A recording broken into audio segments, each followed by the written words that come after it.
Di awal scene kita diperlihatkan seorang pria bernama Aaron Ralston yang sedang berkemas dan menyiapkan sedikit perbekalan untuk pergi ke suatu tempat.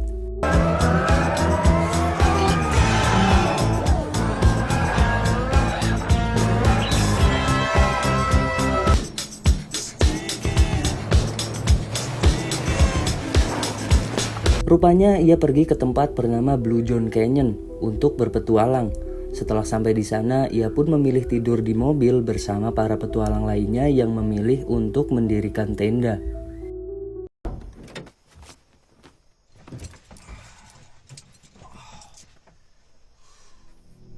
Keesokan harinya, Aaron memulai petualangannya dengan menaiki sepeda.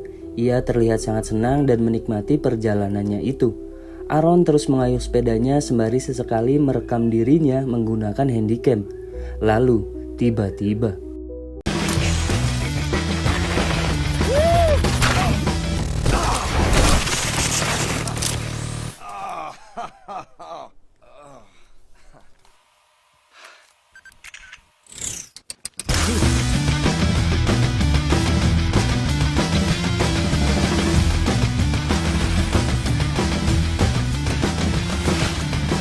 ketika sampai di area yang sulit dilalui menggunakan sepeda, Aaron pun meletakkan sepedanya dan melanjutkan perjalanan dengan berjalan kaki. Kemudian ia tak sengaja bertemu dengan dua wanita yang bernama Christy dan Megan. Mereka yang baru pertama kali mengunjungi tempat ini terlihat kebingungan mencari arah jalan.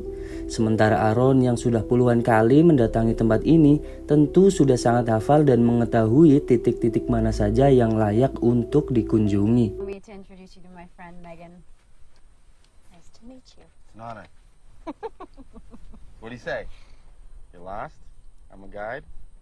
You spend a lot of time out here? It's my second home. Setelah sampai di tempat yang dituju, yaitu sebuah celah tebing yang sangat dalam, Aaron mencoba meyakinkan Christy dan Megan untuk mengikutinya. Lalu, yang terjadi. Alright. Now all you gotta remember is that everything will be okay. Oh my god! Oh my god! Aaron! Are you okay, Aaron?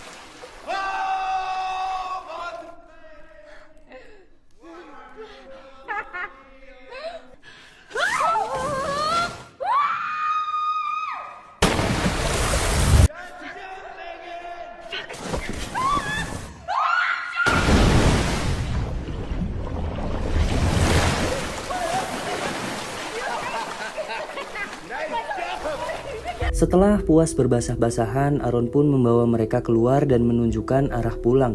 Sementara ia akan melanjutkan petualangannya sendiri untuk menyusuri setiap sudut tempat itu. Ready? 1, 2, 3, Blue John, Blue John. Well, will I ever see you again? Yeah! Rock on! Sendirian Aaron terus menyusuri tempat itu, dan saat ia menemukan sebuah celah tebing, Aaron pun mencoba memasukinya. Namun ketika Aaron mencoba memasuki tebing yang lebih dalam, tiba-tiba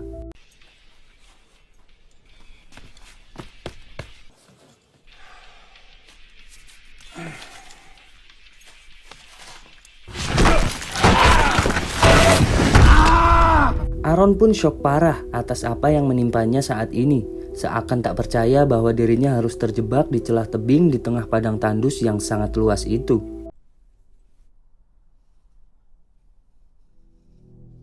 Aaron mencoba menarik tangannya agar terlepas dari batu besar yang menghimpitnya. Namun setelah mencoba berulang kali, nampaknya mustahil untuk bisa melepaskannya dengan mudah.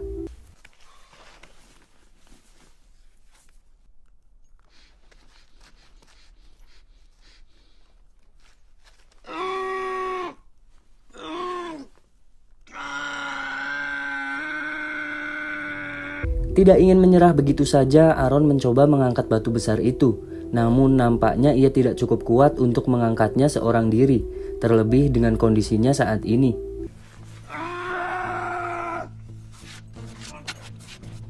Masih tidak ingin menyerah, Aaron mencoba membentur-benturkan tubuhnya pada batu tersebut. Namun hal itu pun masih belum juga berhasil. Sampai akhirnya Aaron pun frustasi dan berteriak memanggil Christy dan Megan yang mungkin saja belum jauh dari tempat itu.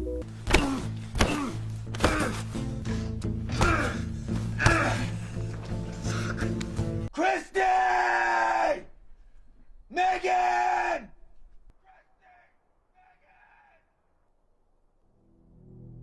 Setelah menenangkan diri sejenak, Aaron pun mengeluarkan semua barang bawaannya. Namun sepertinya ia memang sengaja tidak membawa handphone atau alat komunikasi lainnya yang bisa ia gunakan untuk meminta tolong.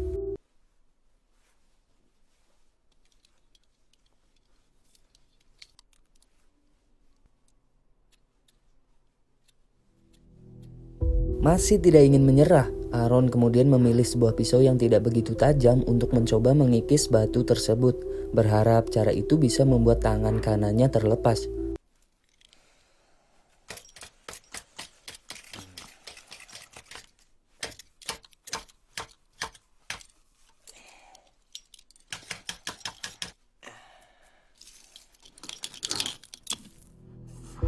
Waktu pun berlalu, Aaron terus berusaha mengikis batu menggunakan pisau tumpulnya.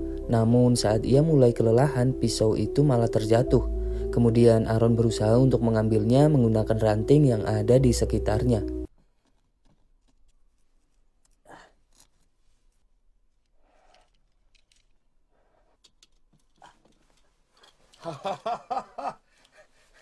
Sweet. Beberapa saat kemudian Aaron pun menyadari bahwa menggunakan cara itu akan memakan waktu yang sangat lama. Ditambah dengan persediaan air dan makanan yang hanya sedikit, rasanya tidak mungkin untuk terus mengikis batu itu menggunakan pisau tumpul miliknya.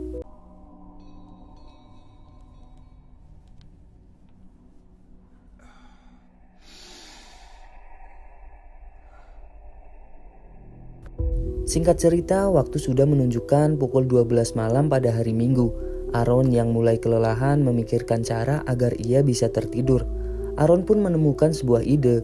Ia akan menggunakan tali yang ia bawa untuk menopang tubuhnya agar bisa beristirahat.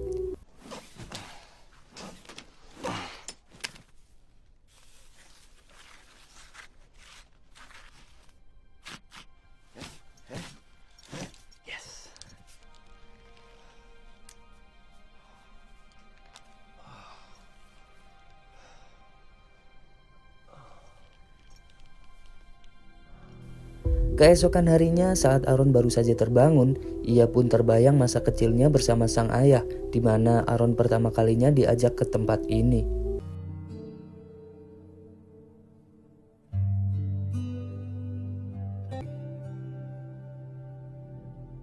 Aaron yang mulai frustasi mencoba membuat video berisikan pesan dan permintaan maaf kepada orang tuanya, berharap video itu bisa ditemukan suatu hari nanti jika ia tidak selamat. Whoever finds this can keep the recorder. Just please try and get in touch with my parents and give them this tape. I'd appreciate it. Sesaat kemudian Aaron mendapati pasir yang jatuh dari atas. Aaron mengira ada seseorang yang sedang berada di atas sana. Aaron pun segera berteriak meminta tolong. Akan tetapi itu hanyalah angin yang bertiup kencang, sehingga upaya Aaron berteriak hanya membuang-buang energinya saja.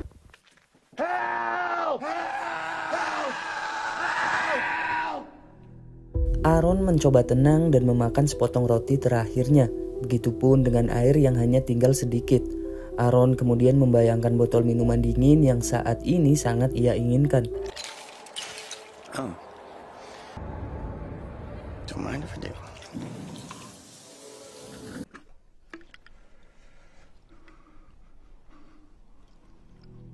Di hari ketiga yaitu hari Senin, Aaron berusaha untuk menggunakan tali yang rencananya ia akan menggunakan tubuhnya sebagai beban utama agar batu itu bisa terangkat.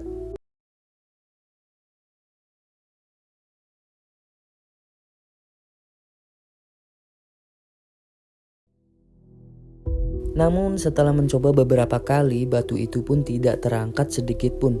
Di sana Aaron mulai kehausan dan meminum persediaan air terakhirnya. Kemudian Aaron berpikir untuk menampung air kencingnya ke dalam botol untuk berjaga-jaga jika nanti ia benar-benar kehausan.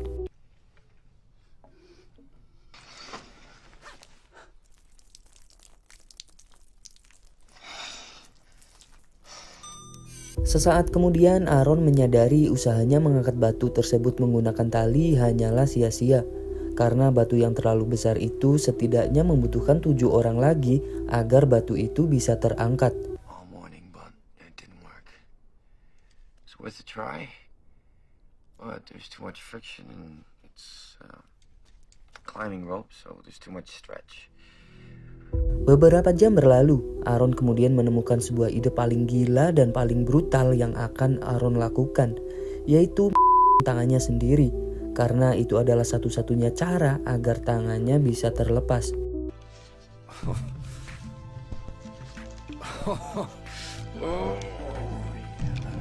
Tentu bukan perkara mudah untuk melakukannya, apalagi Aaron hanya mengandalkan pisau tumpul miliknya yang pasti membutuhkan waktu yang lama dan akan menyiksa dirinya sendiri. Namun Aaron yang sudah frustasi bertekad untuk tetap melakukannya.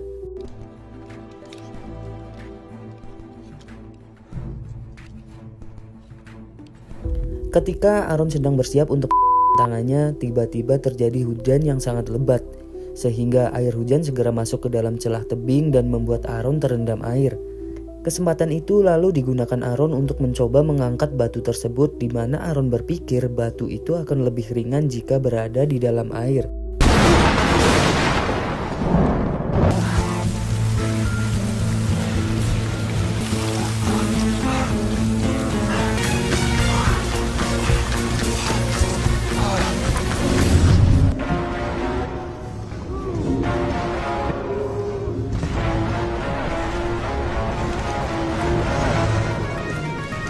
Dengan susah payah, Aaron berhasil mengangkat batu tersebut dan ia pun segera berlari ke rumah istrinya yang sudah lama tidak ia temui untuk meminta tolong. Lalu, yang terjadi.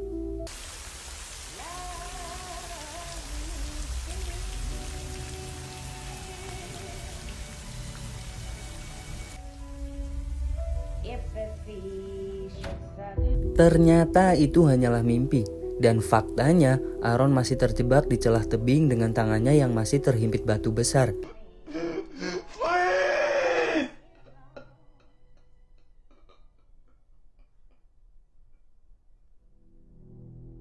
Di hari keempat, yaitu hari Selasa, Aaron yang sudah kelelahan dan frustasi pun meminum sendiri yang telah ia tampung di dalam botol. It's no Slurpee.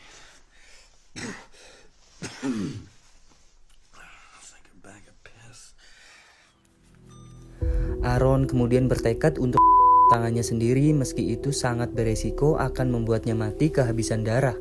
Namun sebelum Aaron benar-benar melakukannya, ia terbayang-bayang orang yang ia sayangi, seperti kedua orang tuanya, istrinya, dan teman-temannya yang sudah lama tidak ia temui, bahkan untuk sekedar menanyakan kabar.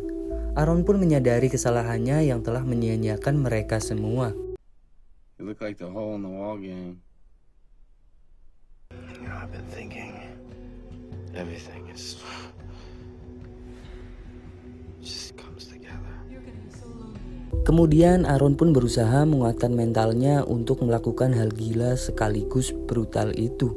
Lalu yang terjadi.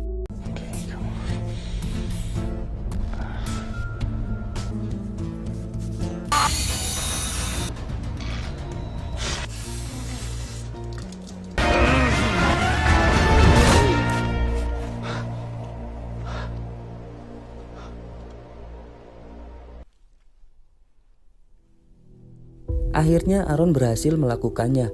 Ia pun buru-buru mengikat lengannya kuat-kuat agar tidak kehabisan darah. Aaron pun segera berlari keluar dari tempat itu.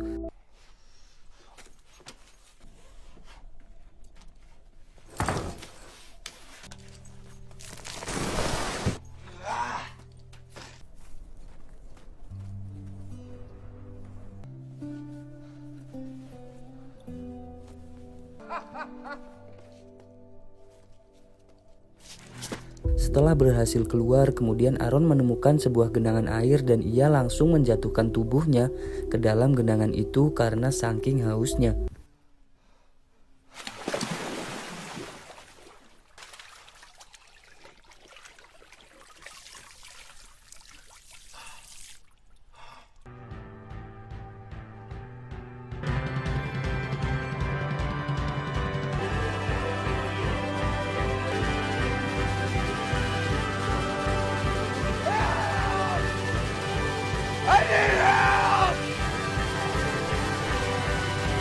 Tak lama setelah itu, akhirnya Aaron bertemu dengan sebuah keluarga yang sedang berlibur di tempat itu, dan syukurnya Aaron berhasil mendapatkan pertolongan di sana. You have a phone? Yes, but no signal. You should stop and rest. I gotta keep going.